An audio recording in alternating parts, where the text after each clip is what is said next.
you start us off with your thoughts on the team this week and this weekend's match? Right, so we're obviously looking forward to the game on Saturday, early in the season. Obviously, the first game didn't go the way that we wanted it to do. But football gives you a great opportunity to get back out there and to put things right in front of our own supporters. We're still carrying a few injuries, which are obviously going to handicap us a little bit, but that's not an excuse. We're fully confident and we trust the players that we're going to play on Saturday. We're looking forward to playing against a good team with a new manager, with new players. Who they've invested in some players in the forward end of the pitch that makes them very dangerous, and we can't wait for the game on Saturday, because I think what we've worked on this week is a couple of things. When you've got a nucleus of a new team with young players, these players need trust and belief in the confidence of the coach, and they've without a shadow of a doubt got that. Okay, questions? You've spoken a lot on the injury front, but on Miguel, obviously it was a green card visa issue that happened a little bit before the game. Yeah. When did that come on your radar, and will he be available this Saturday?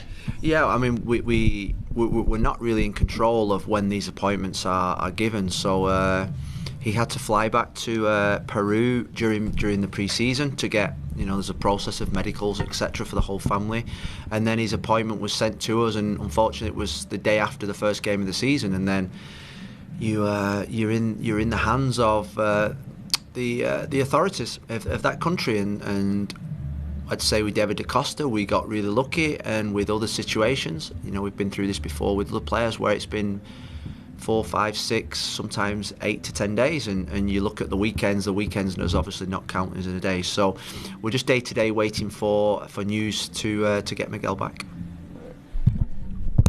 Was there another question? That was it, yeah.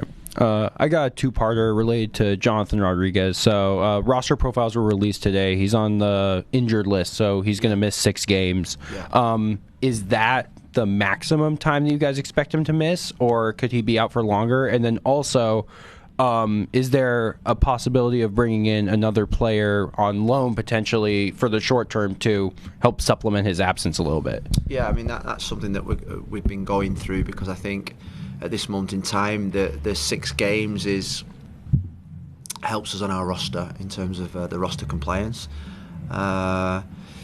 He obviously wouldn't be back before those 6 games, and then after that I'd say it was a little bit of the unknown really in terms of how he's going to respond to the treatment and the work that we're trying to do with him. So there is no mechanism to bringing somebody in loan just for that short period of time.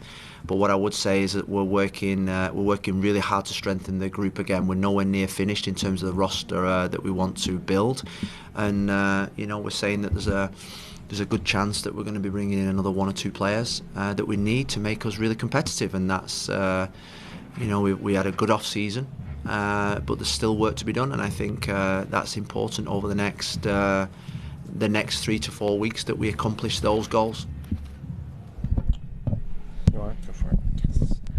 Just kind of on that note, in this kind of first month here, how challenging is it for you and your staff just to know what you guys have? I mean, there was so much transactions that happened in the off season, and then the injury front here, it kind of feels like you almost have to Tetris it together until you're able to get your full team on the pitch. Yeah, I feel I think the first thing is that we're not making any excuses, but we have a plan. We had a plan. At this moment in time, we're not probably able to execute the plan that we want in terms of the system and the way that we want to play. But as a head coach, I always think you've just got to find a way of winning. You've got to find a way of gelling a team. You've got to find a way of getting that cohesion. And I think this week we've gone really, really hard. I've gone really hard on particularly my staff, and we have a lot of staff in terms of. There was probably 1,000 excuses coming out of that game on Sunday. And there was probably 1,000 excuses before the game, and they're all valuable. They're all valuable. But for me, the team that we put out on the field is good enough to win MLS game. I trust the players we've got. I trust the recruitment we've got. I trust that the work that we're doing is going to be really, really, really good in terms of where we want to take this team. And every single day we've got to keep believing in that. And like I say, I have always worked in a no excuse policy. because I think once you start using excuses, you start manifesting negative thoughts, negative actions, and that's anything but what I want. There's a positive feel around the building. You saw in the training this morning, there is a lot of energy on that field. You know, normally a Thursday day is a day where we just come off the players a little bit, but we've got young kids out there. We've got kids that want to learn, and we've got to teach them and learn them, and make sure that we give them the best information, platform to perform. And these kids are going big places, and I'm really excited about it. Now, in the first 4 or 5 weeks of the season, is it going to be perfect? No. We've got to accept that. We've got to accept that the identity of this team in the first few weeks of the season is not ideally what we want, but it will get there. How's David Dasta been in training this week? And can you kind of speak on his match fitness? Obviously, he came from France, who were in the middle of their league, but he wasn't playing much. Is he eligible to go 90? Yeah, he's eligible to go 90. He's looked great. He's integrated really well.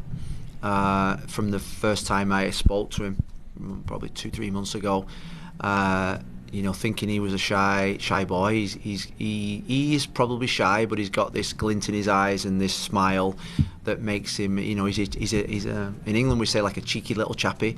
He's got that cheeky little personality, and I think when the ball is at his feet, his personality shines. And there's many ways to show your personality, and he shows it in a way of demonstration and action. We saw what Felipe could do last season when he's fully healthy. Yeah. What have been the challenges for him in year two? I mean, he's had to play with a lot of different people up front in the last 2 seasons. Where is kind of the importance of him, and just in terms of chemistry and getting the guys around him up to speed and just kind of being the fulcrum there? Yeah, he needs to build relationships with Da Costa, with Ari Lassiter, with Anthony now, because it's a different type of player he's playing with. He feeds off certain passes, he makes certain movements. And I'd say that in the trainings, what we see that players are becoming, they have to get used to playing with each other, and that's not easy when you have certain players that make certain runs. And Da Costa sees 2 centre forwards in our roster that are just totally the opposites, that make different runs, that've got different profiles. And so the players are going to have to really, really work hard on those qualities of our players. We've concentrated a lot on ourselves and that integration process. Jimmy Forey has to build a relationship with Da Costa. Da Costa has to build a relationship with Kelsey and Mora. So it's just all gelling that together. And just a question on central midfield with 4 starting quality players there. How does that battle for playing time, how has it progressed since preseason?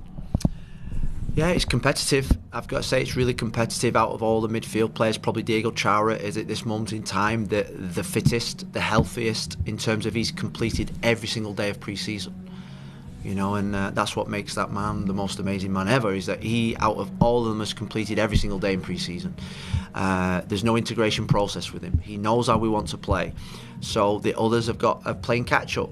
Christian's missed a few days. Ayala's missed a lot of days. Zhao's coming later into a new system, so the other 3 are playing catch up on Diego Chara. But what I would say is that Ayala, I think, is going to be a big player for us this season, and Zhao Ortiz we brought in to be a big player, and you have to trust these guys.